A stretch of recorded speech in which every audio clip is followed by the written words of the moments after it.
I want to get it. Government and media almost exclusively blame lack of exercise and sugary foods as a cause of diabetes. But I wanted to talk with an actual expert on the role of diet and diabetes. I went to speak with premier physician, diabetes expert, and researcher Dr. Neil Barnard. What role does sugar play in causing diabetes? It drives me crazy.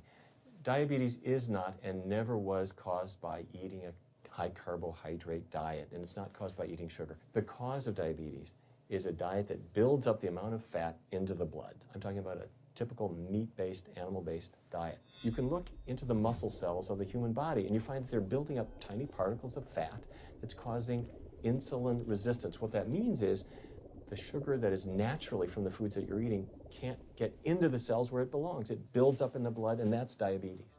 I had never heard that meat was associated with causing diabetes. We had always been told that sugar or obesity caused it. Renowned weight loss bariatric surgeon Dr. Garth Davis, though, agreed. Everyone thinks that you get diabetic because of carbs. They did a huge study in that EPIC study, 500,000 people.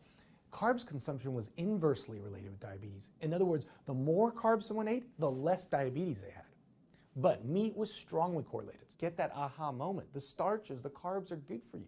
They're not bad for you. This idea that carbs make you fat is utterly ridiculous. Carbs cannot make you fat in and of themselves. We have storage in our muscles and in our liver for carbs called glycogen. So when we eat carbs, we either store it or we burn it. Now, eat fat, that goes straight to your fat. Your body can't turn those carbs into fat unless you're really overdoing the calories. Obesity, it's a death sentence. You're at much higher risk of getting cancer. You're almost certainly going to get diabetes. I mean, no one wants to fat shame, and we all want everybody to be comfortable with our bodies, but this movement to be comfortable with our bodies has made us comfortable with being sick, and that's a huge problem. I go into the hospital and I look around me, people on dialysis, all these sick people, and just about every disease in there is because of what people are eating. Here's the thing.